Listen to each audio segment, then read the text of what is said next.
શું તમારે પણ એકદમ પોચા, જાળીદાર અને ટેસ્ટી પાત્રા ખાવા છે? અળવીના પાનના પાત્રા તો તમે ઘણીવાર ખાધા હશે, પણ આજે આપણે બનાવશું એકદમ નવી રીતે હેલ્ધી અને ચટપટા પાલકના પાત્રા. ચોમાસામાં આ પાત્રા અને ચા એકદમ મસ્ત કોમ્બિનેશન લાગશે.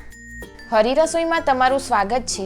આજે આપણે બાળકોથી લઈને મોટા સૌને ભાવે તેવા નાસ્તાની રેસીપી જોવાના છીએ. તો ચાલો ફટાફટ રેસીપી શરૂ કરીએ. પાલકના પાત્રા બનાવવા માટે મેં અહીં 200 ગ્રામ જેટલો એકદમ તાજો પાલક લીધો છે, જેને મેં બરાબર ધોઈને ઝીણો સમારી લીધો છે. હવે તેમાં આપણે બાઇન્ડિંગ માટે 2 વાટકી જેટલો ચણાનો લોટ એટલે કે બેસન ઉમેરશું. હવે મસાલાનો વારો. આમાં આપણે ઉમેરશું થોડી વરિયાળી અને મરી પાવડર, જેનાથી સ્વાદ એકદમ ટ્રેડિશનલ પાત્રા જેવો આવે છે. પછી સ્વાદ અનુસાર મીઠું, અડધી ચમચી હળદર, લાલ મરચું પાવડર અને ધાણા જીરું પાવડર નાખીશું. પાત્રાનો અસલ સ્વાદ થોડો ખાટો અને ગળ્યો હોય છે, એટલે તેમાં આપણે થોડો ગરમ મસાલો, ગોળ અને ખટાશ માટે આંબલીનું પાણી ઉમેરશું. હવે આ બધું જ મિશ્રણ બરાબર મિક્સ કરી લઈશું. પાલકમાં પોતાનું જ પાણી હોય છે, એટલે પહેલાં પાણી નાખ્યા વગર જ બધું બરાબર મિક્સ કરી લેવું. જો જરૂર લાગે તો જ એકાદ ચમચી પાણી ઉમેરવું. આપણું બેટર બહુ પાતળું ન થવું જોઈએ, નહીંતર પાત્રા બરાબર સેટ નહીં થાય. જ્યારે તમે પાલક, લોટ અને મસાલા મિક્સ કરો ત્યારે તેમાં 1 નાની ચમચી જેટલું તેલ ચોક્કસ ઉમેરવું. આનાથી પાત્રા અંદરથી એકદમ સોફ્ટ બનશે અને ખાતી વખતે ગળામાં ડૂચો નહીં વળે. હવે એક થાળીમાં તેલ લગાવીને તેને સારી રીતે ગ્રીસ કરી લો, જેથી પાત્રા નીચે ચોંટે નહીં. આ તૈયાર કરેલા મિશ્રણને કાઢીને બરાબર એક સરખું પાથરી દો. તમે ઈચ્છો તો તેમાં તમારી પસંદગીની અન્ય ભાજી જેવી કે મેથી પણ ઉમેરી શકો છો, જેથી નાના બાળકો માટે આ એકદમ હેલ્ધી નાસ્તો બની જાય. હવે આપણે આને સ્ટીમ કરવાનું છે. સ્ટીમરમાં અથવા તો કઢાઈમાં પાણી ગરમ કરી સ્ટેન્ડ મૂકી થાળી અંદર મૂકી દો. ઢાંકણ બંધ કરી તેના પર કોઈ વજનવાળી વસ્તુ મૂકી દો, જેથી વરાળ બહાર ન જાય. આને આપણે 20 થી 30 મિનિટ સુધી મીડિયમ ગેસ પર બરાબર ચડવા દો.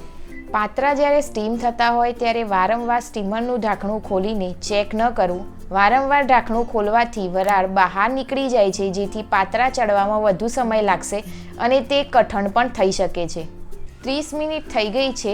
ચાલો ચપ્પાની મદદથી ચેક કરી લઈએ. જુઓ, ચપ્પુ એકદમ ક્લીન બહાર આવ્યું છે, એટલે કે આપણા પાત્રા બરાબર ચડી ગયા છે.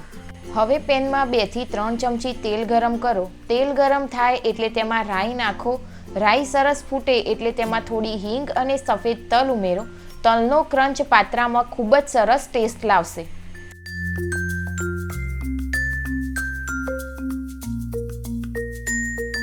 હવે આપણે કાપેલા પાલકના પાત્રા આ વઘારમાં ઉમેરીશું.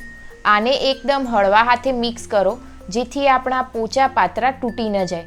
2 થી 3 મિનિટ સુધી ધીમા તાપે સાતળી લો, જેથી બહારથી સરસ મસાલાનું કોટિંગ થઈ જાય. બસ, તો તૈયાર છે આપણા ગરમા ગરમ ટેસ્ટી અને એકદમ હેલ્ધી પાલકના પાત્રા. છેલ્લે ઉપરથી થોડા લીલા ધાણા ભભરાવી દઈશું. આને તમે સવારે ચા સાથે કે લીલી ચટણી સાથે સર્વ કરી શકો છો.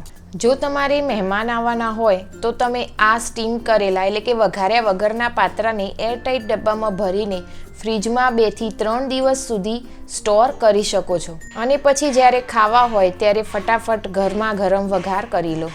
જો તમને અમારી આ પાલક પાત્રાની રેસીપી ગમી હોય તો વિડીયોને ચોક્કસ લાઇક કરજો, તમારી ફેમિલી અને મિત્રો સાથે શેર કરજો, અને આવી જ નવી અને સરળ રેસીપી માટે હરી રસોઈ ચેનલને સબસ્ક્રાઈબ કરવાનું ભૂલતા નહીં. મળીએ નવી રેસીપી સાથે. ત્યાં સુધી આવજો.